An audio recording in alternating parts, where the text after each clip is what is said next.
السلام علیکم ورحمۃ اللہ وبرکاتہ۔ بھائی جیسے ہی پردیس گیا، بھابھی نے مجھ بیوہ کو 2 بچوں سمیت گھر سے باہر نکال دیا۔ بولی یہ گھر ہے، کوئی یتیم خانہ نہیں۔ میں نے پریشانی میں اپنی سہیلی کو میسج کیا کہ ایک رات کے لیے اپنے گھر میں مجھے جگہ دے دو، کل میں کسی سینٹر چلی جاؤں گی۔ اس کا میسج آیا کہ تم کہاں ہو؟ میں نے بتایا۔ تھوڑی دیر بعد ایک بڑی سیاہ گاڑی میرے سامنے آ کر رکی۔ تب مجھے حقیقت کا پتہ چلا کہ میں نے میسج اپنی سہیلی کو نہیں بلکہ غلطی سے۔ ابھی تھوڑی دیر پہلے میری بھابھی مجھے بھائی کا پیغام دے کر گئی تھی کہ انہوں نے مجھے اپنے کمرے میں یاد کیا ہے۔ میں نے اپنی دونوں اولادوں کو دیکھا جو گہری نیند سو رہی تھی اور پھر آہستہ سے کھڑی ہوئی تھی۔ کمرے کے دروازے کو باہر سے بند کیا تھا اور پھر چپ چاپ بھائی کے کمرے کے پاس آ گئی تھی۔ ابھی میں دروازے کے قریب پہنچی ہی تھی کہ جب میرے کان میں میری بھابھی کی آواز گونجی، بلا وجہ آپ اس عورت کی وجہ سے ہماری زندگی داؤ پر لگا رہے ہیں۔ ہم روٹی دال میں بھی گزارا کر سکتے ہیں، آپ کو باہر جانے کی ضرورت نہیں ہے۔ ایک عورت کے لیے اس کا شوہر ہی اس کا سب کچھ ہوتا ہے۔ اب اگر آپ مجھے چھوڑ کر چلے جائیں گے تو میں کیسے رہوں گی؟ خدا کے لیے رحم کریں۔ یقیناً بھابھی میرے بارے میں ہی بات کر رہی تھی، لیکن مجھے اس بات کا مقصد بالکل سمجھ نہیں آیا تھا۔ میں نے دروازے پر دستک دی اور اندر داخل ہوئی تھی۔ مجھے دیکھتے ہی میرے بھائی کے چہرے پر مسکراہٹ آ گئی تھی۔ مجھے سلام کا جواب دیا تھا اور اپنے پاس بلا لیا تھا۔ میں قریب بیٹھی تو انہوں نے میرے سر پر ہاتھ رکھا تھا اور بولے، بچے سو گئے ہیں کیا؟ میں نے سر ہاں میں ہلایا تو وہ نرمی سے بولے، میں نے تم سے ایک ضروری بات کرنے کے لیے تمہیں یہاں بلایا ہے۔ تم جانتی ہو نا کہ اخراجات اب بڑھ گئے ہیں۔ پہلے صرف میری بیوی اور میرا ایک بیٹا تھا، مگر اب تم ہو، تمہارے 2 بچے ہیں، ان کی ذمہ داریاں بھی میرے ہی کندھوں پر آ گئی ہیں۔ آگے جا کر تمہارے بچے بڑے ہوں گے، انہیں اسکول لگانا ہوگا، تب اور مزید خرچ بڑھ جائیں گے۔ اس لیے میں نے فیصلہ کیا ہے کہ میں کمانے کے لیے باہر مالک چلا جاتا ہوں۔ وہاں جا کر میں اچھی رقم کماؤں گا تو تمہارے ساتھ ساتھ تمہارے بچوں کا بھی اچھا مستقبل بن جائے گا۔ میں نہیں چاہتا میری بہن کو کسی بھی چیز کی پریشانی ہو۔ بابا نے آخری وقت مجھ سے صرف اتنا ہی کہا تھا کہ میرے بعد اپنی بہن کا خیال رکھنا، باپ بن کر اس کے سر پر ہاتھ رکھنا۔ بے شک باپ کی کوئی جگہ نہیں لے سکتا اور میں کبھی لینا نہیں چاہوں گا، مگر میں کوشش کرنا چاہتا ہوں۔ اپنے بھائی کی یہ بات سن کر میری آنکھوں میں آنسو آ گئے۔ میں فوراً سر نفی میں ہلا کر بولی، کوئی ضرورت نہیں ہے، میں اپنے بچوں کو ان پڑھ رکھ لوں گی، مجھے نہیں پڑھانا انہیں، یا میرے بچے سرکاری اسکول میں پڑھ لیں گے۔ جس طرح آپ لوگ دال روٹی پر گزارا کرتے ہیں ہم بھی کر لیں گے، اور ویسے بھی میں نوکری کروں گی، بس میری عدت ایک دفعہ پوری ہو جائے۔ بھائی، میں نہیں چاہتی آپ دونوں میاں بیوی الگ ہوں میری وجہ سے۔ اگر آپ یہ قدم میری وجہ سے اٹھا رہے ہیں تو میرے جوڑے ہوئے ہاتھ دیکھ لیں، خدا کے لیے ایسا مت کریں۔ آپ میرے لیے میرے باپ کی طرح ہیں۔ آپ کا میرے سر پر ہاتھ رکھ دینا ہی میرے لیے کافی ہے۔ میری بات سن کر وہ فوراً بولے، یہ کس طرح کی بات کر رہی ہو تم؟ دماغ خراب ہو گیا ہے کیا تمہارا؟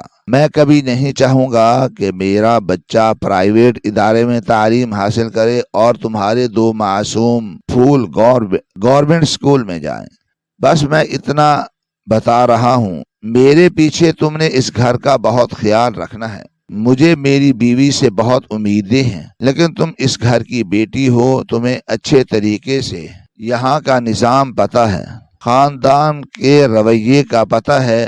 بس تم میری بیوی کا، میری اولاد کا خیال رکھنا، میں بدلے میں تمہارا خیال رکھوں۔ بھائی کی بات سن کر میرا دل بیٹھ رہا تھا۔ مجھے معلوم تھا میرے بھائی کا ارادہ بہت نیک ہے، لیکن جو عورت ان کے برابر میں بیٹھی ہے، ان کے جانے کے بعد یہ مجھے ایک لمحہ چین سے نہیں رہنے دے گی۔ اس سے بہتر ہے کہ ہم تھوڑے میں گزارا کریں، لیکن میرا بھائی یہاں موجود ہو۔ میں اسے منع کرنا چاہتی تھی، لیکن پھر اس کی باتیں سن کر مجبوراً مجھے خاموش ہونا پڑا تھا۔ اس درمیان بھابھی کچھ نہیں بولی تھی۔ مجھے حیرانگی بھی ہو رہی تھی کہ یہ خاموش کیوں ہے، اب تک اس نے زہر کیوں نہیں اگلا، مگر چپ رہنے میں عافیت تھی۔ ان کی باتیں سن کر میں اپنے کمرے میں آ گئی تھی۔ مجھے لگا تھا کم از کم 1 سے 2 مہینے یا 3 مہینے بھائی کو جاتے جاتے لگ جائیں گے۔ اس درمیان میری عدت بھی مکمل ہو جائے گی اور میں اپنے لیے ایک اچھی نوکری بھی تلاش کر لوں گی۔ مگر یہ صرف میری خام خیالی تھی۔ ٹھیک 2 دن بعد گھر میں انہوں نے دھماکہ کیا تھا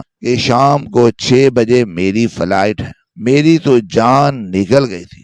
ان کے سامنے رونا شروع ہو گئی تھی۔ اتنی جلدی آپ نہیں جا سکتے، میری عدت تو ختم ہونے دیں۔ مگر انہوں نے میرے سر پر شفقت سے ہاتھ رکھا تھا اور بولے، بیٹا جانا پڑے گا، ٹکٹ آ گیا ہے، اگر ٹکٹ نہیں آیا ہوتا تو میں لازمی تمہاری عدت مکمل ہونے تک ٹھہر جاتا۔ تو پریشان نہ ہو، تمہاری بھابھی تمہارا بہت خیال رکھے گی۔ یہ کہہ کر انہوں نے مجھے گلے لگایا تھا۔ پہلے باپ مر گیا تھا، پھر شوہر کا انتقال ہو گیا تھا، اور اب میرا آخری سہارا میرا بڑا بھائی مجھے چھوڑ کر پردیس جا رہا تھا۔ میں نے کئی آنسو ان کی شرٹ پر گرائے تھے۔ چند لمحے بعد انہوں نے مجھے الگ کیا تھا، میرے دونوں بچوں کو پیار کیا تھا اور پھر اپنی بیوی سے مل ہم دونوں کے سامنے گھر سے نکل گئے تھے۔ ان کے جانے کے بعد میں چپ چاپ اپنے کمرے میں آ کر بیٹھ گئی تھی۔ میں نے اپنے آپ کو ایک نئے امتحان کے لیے تیار کر لیا تھا۔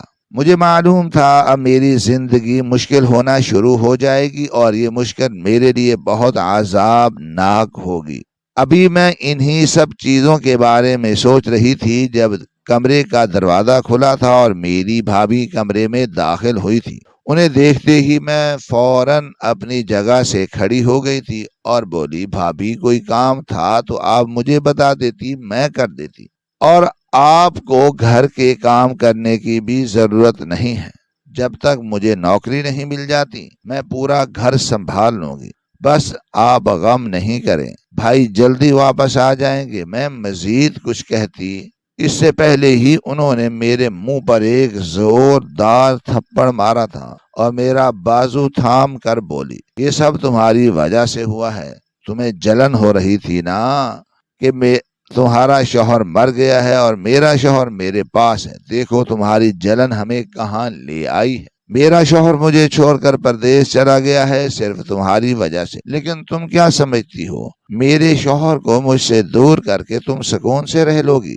میں انہیں پھٹی پھٹی نظروں سے دیکھ رہی تھی۔ وہ مزید بولی، آج کے آج میں تمہارا کام تمام کر دوں گی، میں تمہیں اس گھر میں نہیں رہنے دوں گی۔ تمہیں کیا لگا تھا میرا شوہر پردیس میں کمائے گا اور تم یہاں بیٹھ کر مزے کرو گی؟ ابھی کے ابھی میں تمہارا بندوبست کرتی ہوں۔ یہ کہتے ہی انہوں نے میرا بیگ نکالا تھا جو میں اپنے سسرال سے لے کر آئی تھی، اور اس میں میرے اور میرے بچوں کے کپڑے بھرنا شروع ہو گئی تھی۔ میری جان نکل رہی تھی۔ میں ان کے آگے ہاتھ جوڑ کر بول، بھابھی میں کہاں جاؤں گی؟ یہ میرے باپ کا گھر ہے، آپ مجھے اس طرح نہیں نکال سکتی۔ جبکہ وہ چلا کر بولی، یہ میرے شوہر کا گھر ہے، یہ ہمارا گھر ہے، تمہارا نہیں۔ تمہارا گھر تمہارے شوہر کا گھر ہے جسے تم نے مار دیا ہے۔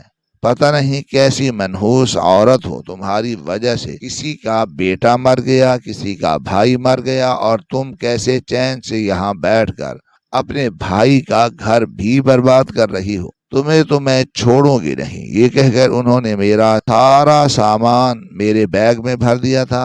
میرا موبائل، میرے پرس میری طرف پھینکا تھا اور میرا بازو پکڑ کر بولی، اگر غیرت ہو تو دوبارہ لوٹ کر میرے دروازے پر مت آنا، اور اپنے بھائی سے تعلق بنانے کی کوئی ضرورت نہیں ہے، وہ میرا شوہر ہے اور ہمیں سکون سے جینے دو۔ یہ کہہ کر وہ مجھے گھسیٹنا شروع ہو گئی تھی۔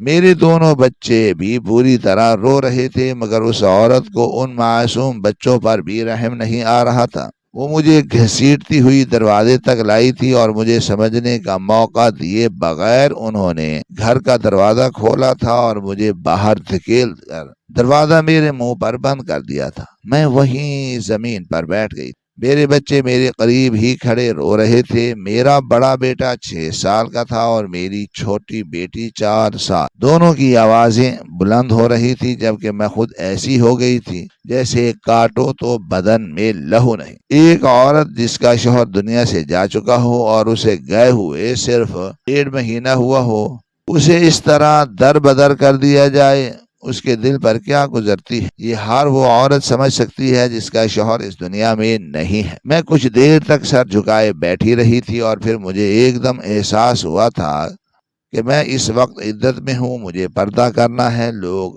ہماری طرف متوجہ ہو رہے تھے، پورا محلہ اس تماشے کو دیکھ رہا تھا۔ میں نے فوراً اپنے سر پر چادر رکھی تھی اور اپنا چہرہ چھپا لیا تھا۔ میں اپنے شوہر کا یہ آخری فرض ہر قیمت پر ادا کرنا چاہتی تھی، اور وہ بھی ہر قیمت پر۔ میں نے اپنے بچوں کو سینے سے لگا لیا تھا اور ان کے آنسو صاف کیے تھے۔ میرے سینے سے لگتے ہی میرے دونوں بچے خاموش ہو گئے تھے۔ میں ایک طرف بیٹھ گئی تھی۔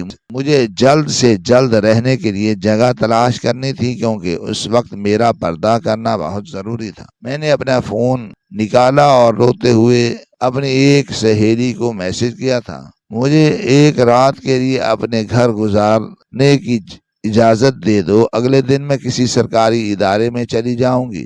میری بھابھی نے مجھے گھر سے نکال دیا ہے اور میرے پاس رہنے کے لیے کوئی جگہ نہیں ہے۔ 5 سیکنڈ گزرے تھے اور ریپلائی آ گیا تھا کہ اس وقت تم کہاں پر ہو؟ میں نے روتے ہوئے جواب دیا، میں اس وقت اپنے گھر کے باہر بیٹھی ہوں، خدا کے لیے تم میری مدد کر دو، میں بہت تکلیف میں ہوں۔ یہ کہہ کر میں نے موبائل واپس پرس میں رکھ دیا تھا۔ اگر اس نے میری مدد کرنی ہوگی تو گاڑی لے کر آ جائے گی۔ یہ میری سہیلی بہت امیر تھی، کالج کے وقت ہم دونوں کی دوستی ہوئی تھی اور پھر اب تک دوستی ایسی ہی تھی۔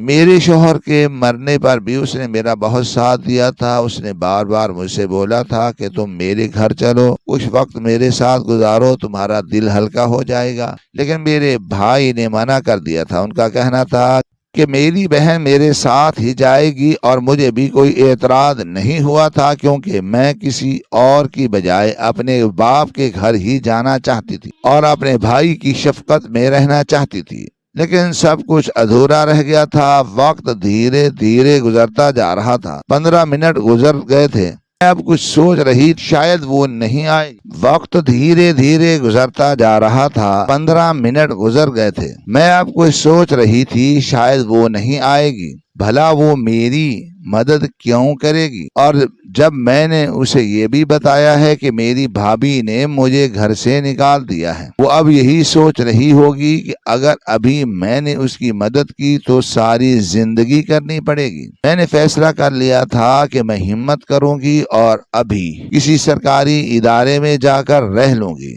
یہ میرے لیے بہت ضروری تھا۔ میرے پرس میں میرے شوہر کا ڈیتھ سرٹیفکیٹ بھی موجود تھا، یعنی اس کے ذریعے مجھے رہنے کو جگہ مل جائے گی۔ میں ابھی کھڑی ہوئی تھی جب اچانک میرے گھر کے سامنے ایک سیاہ بڑی گاڑی آ کر رکی تھی۔ میں اسے نظر انداز کیے آگے بڑھ جانا چاہتی تھی جب اچانک دروازہ کھلا تھا اور اس میں سے نکلنے والی ہستی کو دیکھ کر میں اپنی جگہ پر بالکل جم گئی تھی۔ سامنے فارس جعفری کھڑا ہوا تھا۔ میں کچھ کہتی اس سے پہلے ہی وہ میرے قریب آیا تھا اور مجھے دیکھتے ہوئے بولا، کیسی ہو تم؟ سب خیریت ہے؟ اس نے تمہیں گھر سے نکالا ہے؟ مجھے بتاؤ، میں ابھی اس کا دماغ ٹھیک کرتا ہوں۔ اس کی بات سن کر میں فوراً بولی، تم کیوں آئے ہو؟ میں نے تم سے کیا بولا تھا کہ میرا اور تمہارا کوئی رشتہ نہیں ہے، پھر تم مجھے تنگ کرنے کیوں آئے ہو؟ میری بات سن کر وہ بولا، تم نے مجھے بلایا ہے اور تم مجھے بلاؤ اور میں نہ آؤں، ایسا ہو سکتا ہے کیا؟ اس کی بات سن کر میں نے حیرت سے اپنا موبائل فون نکالا تھا، اور جب میری نظر واٹس ایپ چیٹ کے سب سے اوپر نمبر پر گئی تو میرے ہاتھ پاؤں بری طرح پھول گئے۔ میں نے سوچا بھی نہیں تھا کہ قسمت ہم دونوں کا سامنا ایسے کروائے۔ میں نے فارس کا نمبر اپنے موبائل میں اپنی سہیلی کے نام سے ہی سیو کیا ہوا تھا۔ اس وقت میں اتنا پریشان تھی کہ میں نے ڈی پی دیکھی ہی نہیں۔ وہ مجھے دیکھتے ہوئے بولا، میرے ساتھ چلو، میں تمہیں اپنے گھر لے جا رہا ہوں، پریشان ہونے کی ضرورت نہیں ہے۔ وہاں پر میری امی بھی موجود ہے، میری بہن بھی موجود ہے، تم اب محفوظ ہو۔ اس کی بات سن کر میں نے سر نفی میں ہلایا تھا اور اس کے آگے ہاتھ جوڑ کر بولی، خدا کے لیے تمہاری وجہ سے پہلے ہی میرا بہت نقصان ہوا ہے، مجھے بہت ذلت ملی ہے، اب میں مزید اپنی زندگی میں مشکل پیدا نہیں کرنا چاہتی۔ تم ایک کام کرو، مجھے کسی سرکاری ادارے میں چھوڑ دو جہاں میں اپنے معصوم بچوں کے ساتھ رہ لوں گی۔ میری بات سن کر وہ بولا، تمہیں معلوم بھی ہے کہ یہ سرکاری ادارے کیسے ہوتے ہیں؟ ایک عورت کی عزت یہاں کبھی بھی محفوظ نہیں ہوتی۔ تم کیا چاہتی ہو تمہاری عزت دوسرے مردوں کے ہاتھوں برباد ہو جائے؟ اس کی بات سن کر ایسا لگتا تھا جیسے کسی نے میرا دل مٹھی میں لے کر مسل دیا ہو۔ وہ مزید بولا، اور کس دنیا کی فکر کر رہی ہو؟ اس دنیا کی جس نے تمہیں کچھ نہیں دیا۔ یہ لوگ یہاں کھڑے تماشا دیکھ رہے ہیں اور تمہاری بھابھی نے تمہیں گھر سے نکال دیا ہے، حالانکہ یہ گھر تمہارے باپ کا ہے۔ اس وراثت میں تمہارا بھی حق ہے کیونکہ یہ وراثت تمہارے باپ کی ہے۔ اس کے باوجود تم در بدر کی ٹھوکریں کھا رہی ہو۔ اس دنیا کا سوچنا چاہتی ہو تو اور کون سی تمہیں ذلالت ملی تھی؟ تمہیں کوئی ذلالت نہیں ملی تھی، وہ سب تمہارا اپنا فیصلہ تھا۔ میں نے پہلے بھی بولا تھا کہ میں تمہیں اپنا لوں گا، بس تم کچھ وقت دو۔ میں تمہارے باپ سے ملاقات کرتا ہوں، لیکن تم نے اپنی مرضی چلائی تھی اور جلد بازی کی تھی، اور آج نتیجہ دیکھ لو۔ اس کی بات سن کر میں بالکل خاموش ہو گئی تھی۔ وہ بالکل ٹھیک بول رہا تھا۔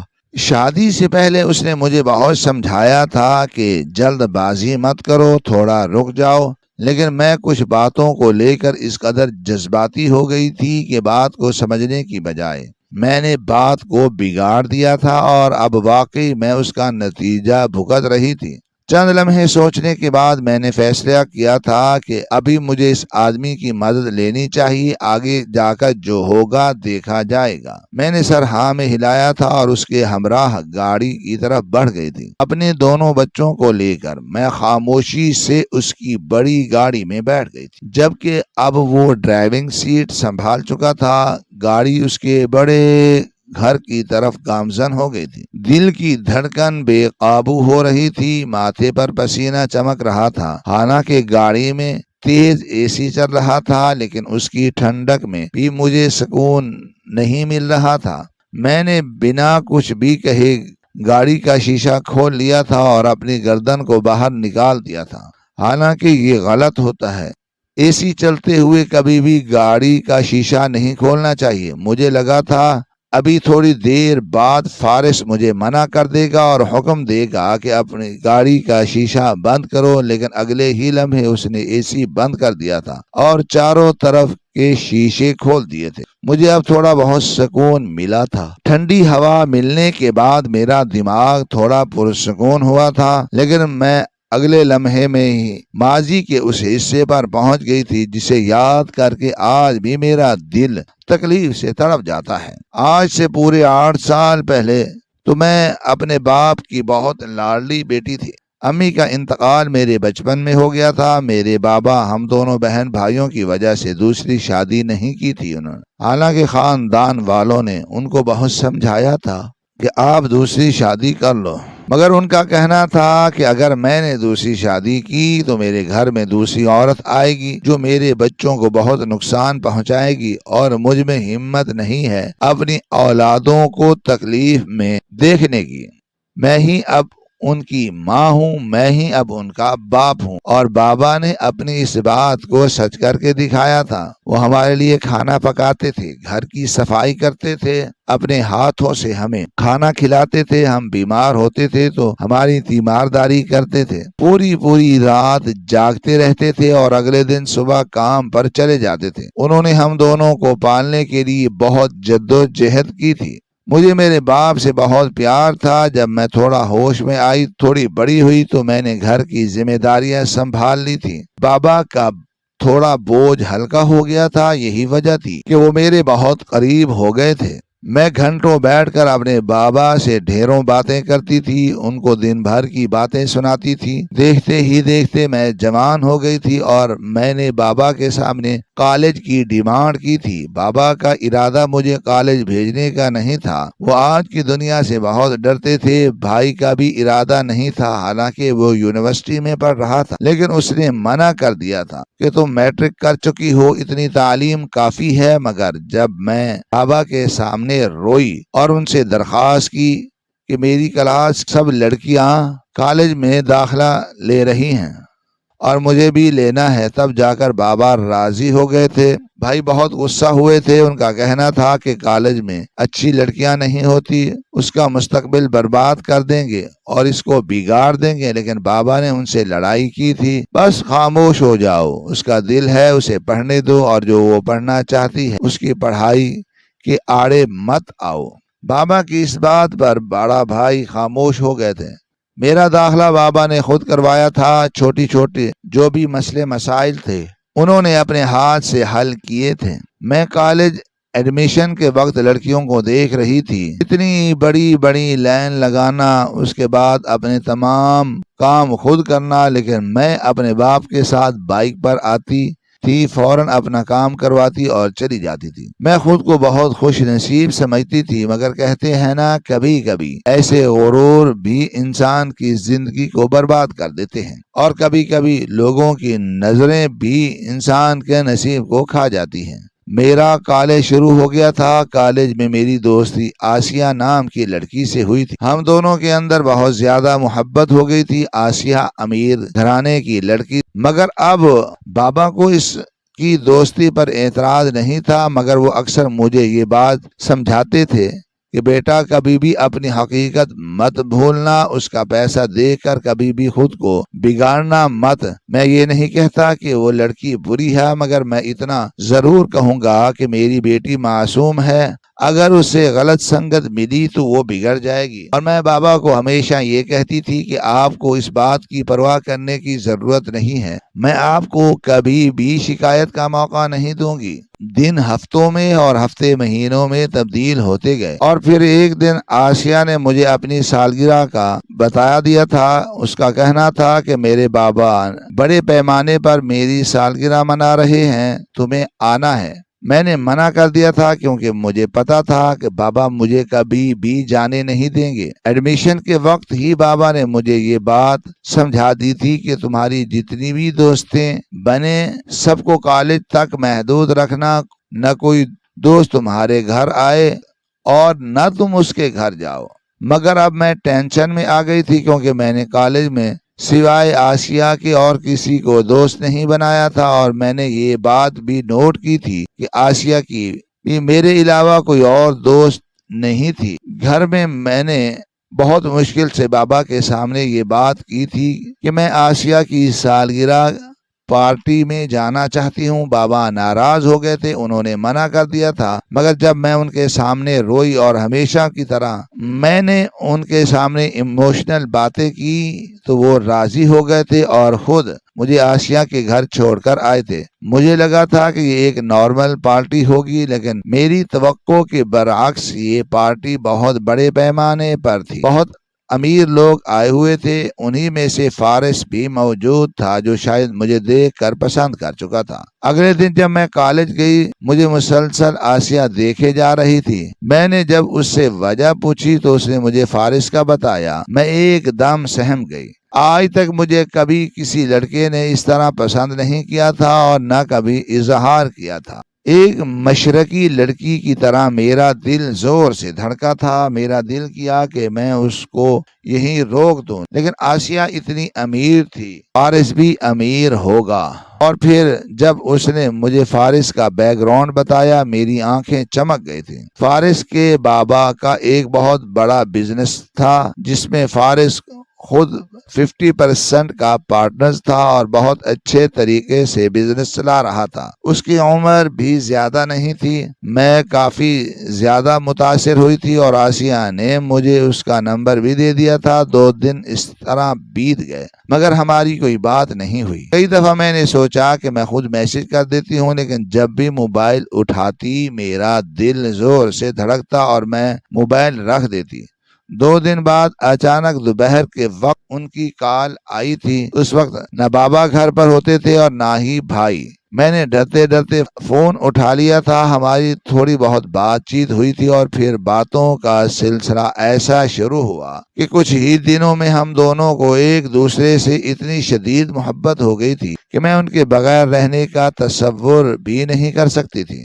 لیکن اب ڈر یہ تھا کہ میں بابا کو اپنے دل کی بات کیسے بتاؤں۔ انہوں نے مجھے ایڈمیشن کے وقت کئی دفعہ سمجھایا تھا کہ میری عزت تمہارے ہاتھ میں ہے، میں تمہاری طرف سے شکایت نہیں چاہتا ہوں، مگر میں اپنی محبت میں اتنی پاگل ہو گئی تھی کہ اس بات کو بالکل ہی فراموش کر بیٹھی تھی۔ اب فارس مجھ پر دباؤ ڈال رہا تھا کہ میں رشتہ لے کر تمہارے گھر آنا چاہتا ہوں، لیکن میں اتنا خوف زدہ تھی کہ میں مسلسل اس کو ٹالے جا رہی۔ اور پھر ایک دن اس نے مجھ سے صاف بات کی، اگر تم راضی نہیں ہو تو ہم اس تعلق کو یہیں ختم کر دیتے ہیں، کیونکہ میں اپنے جذبات پھر تم پر ضائع نہیں کروں گا۔ تم میرے لیے بہت اہم ہو، مجھے تم سے شدید محبت ہے اور تا عمر رہے گی، اور شاید اگر تم نہ ملی تو میں کبھی شادی بھی نہیں کروں گا، لیکن میں اس طرح اپنے رشتے کو اب لٹکا نہیں سکتا۔ ان کی باتیں سن کر میں ڈر گئی تھی اور پھر میں نے جا کر بابا سے بہت مشکل سے بات کی تھی۔ بابا کافی ناراض ہوئے تھے، لیکن میرے جذبات اور میرے انداز کو دیکھ کر وہ مان گئے تھے۔ انہوں نے اجازت دے دی تھی، اب رشتہ لے کر آؤ۔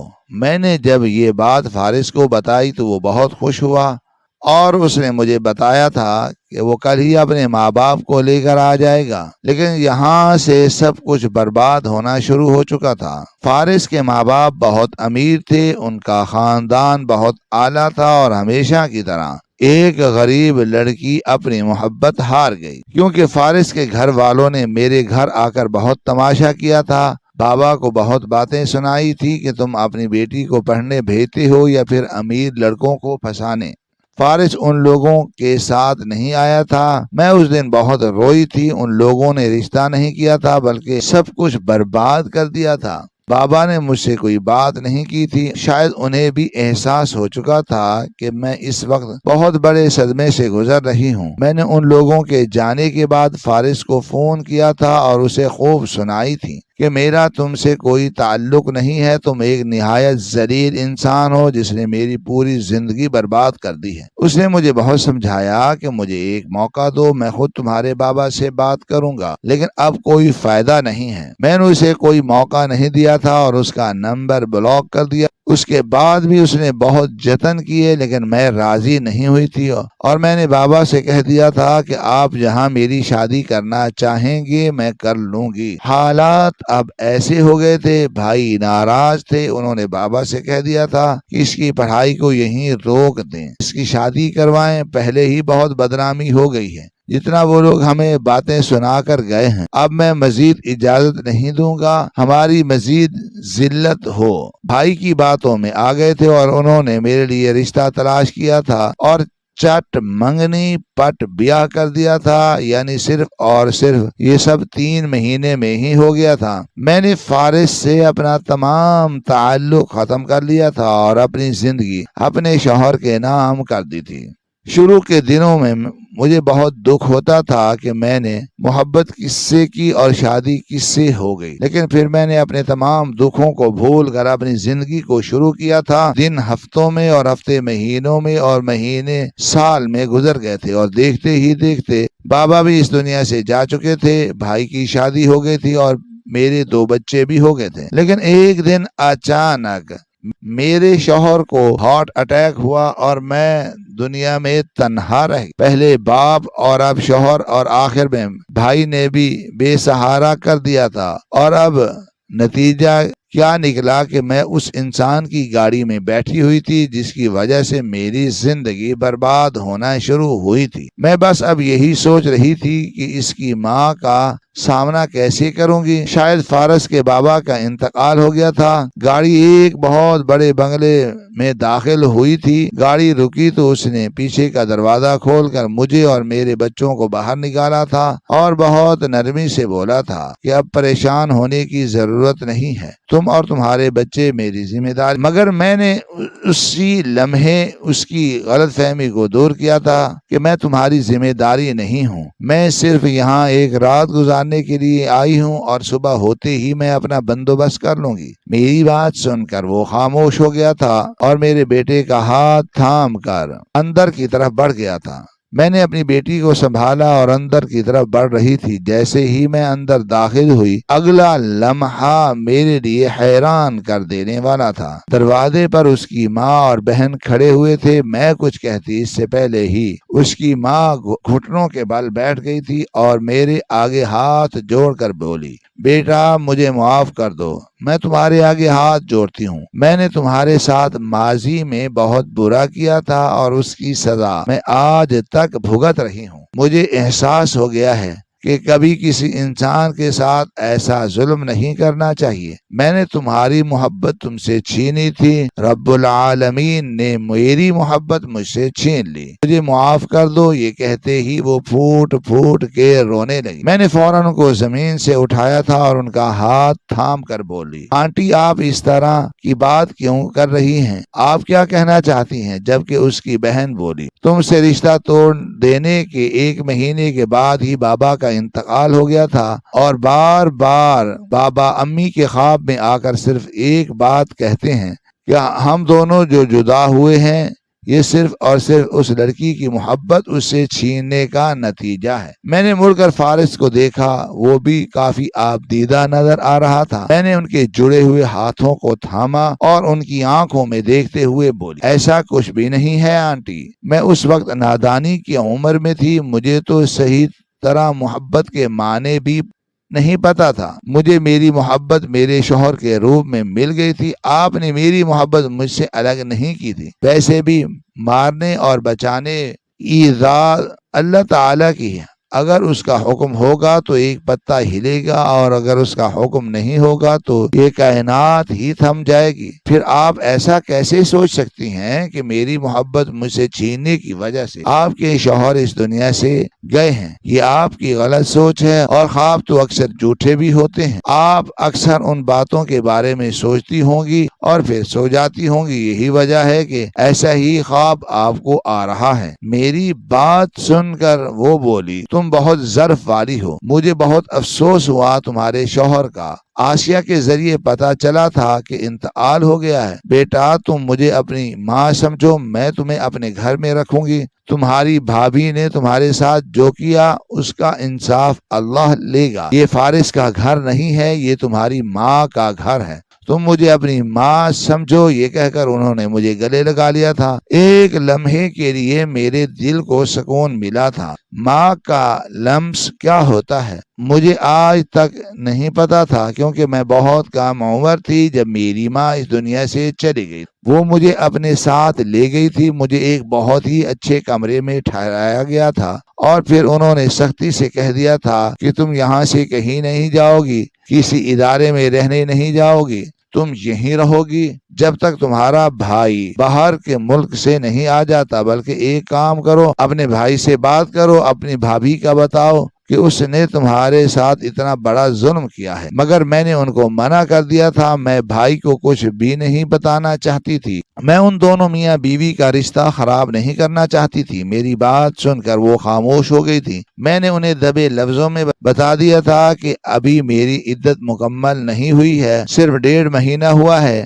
میری یہ بات سنتے ہی وہ بہت زیادہ دکھ کا اظہار کرنے لگی تھی۔ پھر انہوں نے بولا تھا کہ تم ابھی باقی عدت میرے گھر گزارو، اس کے بعد میں تمہارے لیے ایک فیصلہ دوں گی۔ وقت کی رفتار نہ کبھی تھم سکی ہے اور نہ کبھی تھم پائے گی۔ اس عورت نے مجھے اتنی محبت اور اتنی پیار سے رکھا تھا کہ میں اپنے بھائی کو بھی بھولنا شروع ہو گئی تھی۔ میں بس عبادت میں اور اپنے بچوں میں ایسا مشغول رہتی تھی کہ میری زندگی اس ایک کمرے تک محدود رہ گئی تھی۔ وقت پر مجھے اور میرے بچوں کو کھانا مل جاتا تھا اور کچھ گھڑی کے لیے وہ خاتون میرے پاس آ کر بیٹھ جاتی تھی۔ مجھے میرے شوہر تنہائی میں بہت یاد آتے تھے۔ ایک وہی تو تھے جن کے ساتھ بیٹھ کر میں اپنا ہر دکھ بانٹا کرتی تھی۔ آج وہ نہیں تھے تو مجھے اپنی پوری دنیا اندھیرے میں ڈوبتی ہوئی محسوس ہوتی۔ دن ہفتوں میں، ہفتے مہینوں میں تبدیل ہوئے تھے اور میری عدت کا دورانیہ مکمل ہو گیا تھا۔ اس کے بعد مجھے آنٹی کمرے سے باہر لے آئی تھی۔ فارس، ان کی بیٹی اور ان کا شوہر بھی موجود تھا۔ میں نے سب کو سلام کیا تھا اور آنٹی کے برابر میں بیٹھ گئی تھی۔ سب نے ہی مجھ سے اظہار افسوس کیا تھا اور پھر آنٹی نے میرا ہاتھ تھام دیا تھا۔ وہ مجھے دیکھتے ہوئے بولی، بیٹا، میں تم سے ایک ضروری بات کرنا چاہتی ہوں۔ میں جانتی ہوں تمہیں میری بات سن کر شاید غصہ آ جائے، لیکن یہ تمہارے لیے اور تمہارے بچوں کے مستقبل کے لیے ایک بہترین فیصلہ ہے۔ میری صبح تمہارے بھائی سے بات ہوئی تھی۔ ان کی بات سن میں نے حیران ہو کر ان کی طرف دیکھا تھا۔ وہ بولی، غصہ نہیں کرنا، مگر یہ ضروری تھا۔ تم سے پہلے تمہارے بھائی سے بات کرنا میرے لیے اہم ہے، کیونکہ اب تمہارا وہی ولی ہے۔ تمہارے بھائی کو میں نے بتایا ہے کس طرح تمہاری بھابھی نے تمہارے ساتھ ظلم کیا ہے۔ اس نے بہت شرمندگی کا اظہار کیا ہے۔ وہ تم سے بات کرنا چاہتا ہے۔ بہتر ہوگا تم اپنے بھائی سے فون پر بات کر لو۔ وہ بہت پریشان ہو رہا ہے۔ وہ تو یہ کہہ رہا تھا کہ وہ لوٹ کر واپس آ رہا ہے، لیکن میں نے اسے مطمئن کر دیا ہے۔ اب تم بات کر لو تو وہ پرسکون ہو جائے گا۔ مجھے ان کی بات سن کر غصہ ضرور آیا تھا، لیکن میں خاموش ہو گئی تھی، کیونکہ مجھے اس بات کا بخوبی احساس تھا کہ وہ میرے لیے مخلص ہیں۔ ان کے دل میں میرے لیے کوئی برائی نہیں ہے۔ وہ مجھے دیکھتے ہوئے بولی، دراصل میں نے ایک فیصلہ لیا ہے۔ میں تمہاری اور فارس کی شادی کروانا چاہتی ہوں۔ ان کی بات سن کر اس بار میں غصے سے بولی، آنٹی، یہ آپ کیا کہہ رہی ہیں؟ میں نے آپ کو پہلے ہی کہا تھا کہ میں دوبارہ شادی نہیں کروں گی۔ مجھے صرف اور صرف اپنے بچوں کو سنبھالنا ہے، ان کو بڑا کرنا ہے۔ میری بات سن کر وہ بولی، بے شک تم ان کو سنبھال لو، ان کو بڑا کرو، لیکن ایک معاشرے میں رہنے کے لیے تمہیں ایک مرد کی ضرورت پڑے گی۔ میں جانتی ہوں آج کے زمانے میں عورت سب کچھ کر سکتی ہے، عورت کما سکتی ہے، عورت اپنے بچے پال سکتی ہے، لیکن کئی ایسے مواقع آئیں گے جب تمہیں اکیلا پن محسوس ہوگا۔ تب تمہیں ایک ساتھی کی ضرورت چاہیے ہوگی، اور وہ ساتھی میرا بیٹا ہے، تمہیں آج بھی چاہتا ہے، اور ہم سب تم سے بہت محبت کرتے ہیں۔ جو ماضی میں ہوا تھا اسے بھول کر تم حال کو قبول کیوں نہیں کرتی؟ ان کی بات سن کر میں نے فارس کو دیکھا تو وہ بھی مجھے دیکھ رہا تھا۔ میں فوراً بولی، مگر فارس نے شادی نہیں کی ہے، وہ کنوارا ہے اور میں شادی شدہ 2 بچوں کی ماں ہوں۔ میری بات سن کر وہ بولی، نہیں، فارس کنوارا نہیں ہے، اس نے بھی شادی کی تھی، مگر وہ شادی صرف 1 سال چل پائی۔ وہ لڑکی بہت زیادہ آزاد خیال تھی۔ ہم ایسی ہی لڑکی چاہتے ہیں، لیکن اس لڑکی نے بھی ہمیں سبق دیا کہ جب آپ ہیرا چھوڑ دیں گے تو آپ کو کوئلہ ہی نصیب ہوگا۔ میری خاطر اس رشتے سے انکار مت کرو۔ میں سچ کہہ رہی ہوں، تم میرے بیٹے کے ساتھ بہت خوش رہو گی، بس مجھ پر بھروسہ رکھو۔ ان کی بات سن کر میں بالکل خاموش ہو گئی تھی۔ مجھے بالکل سمجھ نہیں آ رہا تھا کہ میں کیا فیصلہ دوں۔ آگے ایک بہت بڑی زندگی تھی، باقی مجھے ایک ساتھی کی ضرورت واقعی تھی، کیونکہ میرے بچوں کو میں ماں اور باپ دونوں کا پیار دینا چاہتی تھی، اور مجھے پتا تھا فارس جیسا انسان میرے بچوں کو ایک سکے باپ کی طرح ہی پیار کرے گا۔ اس عدت کے دوران اس نے میرے دونوں بچوں کو بہت پیار سے رکھا تھا۔ فی الحال میں نے کوئی جواب نہیں دیا تھا اور اٹھ کر اپنے کمرے میں آ گئی تھی۔ میں نے فوراً اپنے بھائی کو فون کیا تو وہ ویڈیو کال پر میرے سامنے رونے لگے تھے، اور وہ میرے آگے ہاتھ جوڑ کر کہنے لگے، کہ بیٹا مجھے معاف کر دو، مجھ سے بہت بڑی غلطی ہو گئی ہے، مجھے تمہیں اکیلے چھوڑ کر یہاں نہیں آنا چاہیے تھا، مجھے لگا تھا کہ میری بیوی غصہ کرتی ہے لیکن اس حد تک کبھی نہیں جائے گی کہ تمہیں گھر سے ہی نکال دے۔ میں نے ان کو صرف اتنا ہی بولا تھا، کوئی بات نہیں بھائی، یہ سب میرے نصیب میں تھا، ویسے بھی جو میں نے ماضی میں غلطیاں کی ہیں یہ سب اسی کی سزا ہے۔ میں نے بابا کا بہت دل دکھایا ہے، وہ بولے ایسا کچھ بھی نہیں ہے، تم نے ابا کا مان رکھا تھا، تم نے ان کی پسند سے شادی کی ہے، تم خود کو الزام مت دو اور اب جو تمہارے لیے رشتہ آیا ہے اس کو مت ٹھکراؤ۔ یہ لڑکا بہت اچھا ہے، اس کی ماں بہت شرمندہ ہے اور جو انسان تمہیں محبت سے اپنانا چاہ رہا ہے اسے ایک موقع ضرور دو، ویسے بھی کب تک تم تنہا رہو گی، یہ دنیا بہت بڑی ہے، تمہیں بھی حق ہے شادی کرنے کا۔ میں نے ان سے پھر پوچھا تھا آپ کو کوئی اعتراض تو نہیں ہے؟ انہوں نے منع کر دیا تھا۔ میں نے فوراً ان کو یہ بات سمجھائی تھی کہ تم اپنی بیوی سے بدگمان نہیں ہونا، تمہارا اب ایک بچہ ہے، اس کے ساتھ تم خوش رہو اور جتنا جلدی ہو سکے اپنا کام وہاں ختم کر کے پاکستان لوٹ آؤ، ویسے بھی میں اب شادی کر رہی ہوں تو میری ذمہ داری تم پر نہیں ہے۔ میری بات سن کر اس نے کوئی جواب نہیں دیا۔ 2 دن بعد میں نے آنٹی کو رضامندی دے دی اور رات تک انہوں نے نکاح کا انتظام کر دیا تھا۔ مجھے بہت گھبراہٹ ہو رہی تھی، نہ جانے نکاح کے بعد کیا ہوگا، مگر جس محبت اور اپنائیت سے فارس نے مجھے قبول کیا تھا، مجھے گلے لگایا تھا، وہ لمحہ میرے لیے بہت خوش نما تھا۔ میں اپنی تمام تلخ یادیں بھول کر اپنی نئی زندگی کی طرف بڑھ گئی تھی۔ آج میری شادی کو 5 سال ہو چکے ہیں، لیکن آج تک فارس نے مجھے کبھی بھی اس بات کو محسوس نہیں ہونے دیا کہ میرے 2 بچے اس کے لیے سوتیلے ہیں، بلکہ وہ سکے باپ سے بھی زیادہ ان سے محبت کرتا ہے۔ فارس سے بھی میری اب ایک اولاد ہے، ہم اپنے بچوں کے ساتھ بہت خوشحال زندگی بسر کر رہے ہیں۔ میں اپنے تمام سننے والوں کو ایک پیغام دینا چاہوں گی، خدا کے لیے اپنے ماں باپ کا بھروسہ نہ توڑیں اور کبھی بھی انسانیت کا دامن نہ چھوڑیں۔ جو لوگ غرور اور انا میں اپنے سے کمتر اور مجبور لوگوں کو تکلیف دیتے ہیں، اللہ رب العزت دنیا میں ہی انہیں دکھا دیتا ہے۔ ہماری آج کی یہ کہانی آپ کو کیسی لگی؟ کمنٹ باکس میں اپنی رائے کا اظہار ضرور کریں اور ہمارے چینل کو سبسکرائب کریں۔ شکریہ، اللہ حافظ۔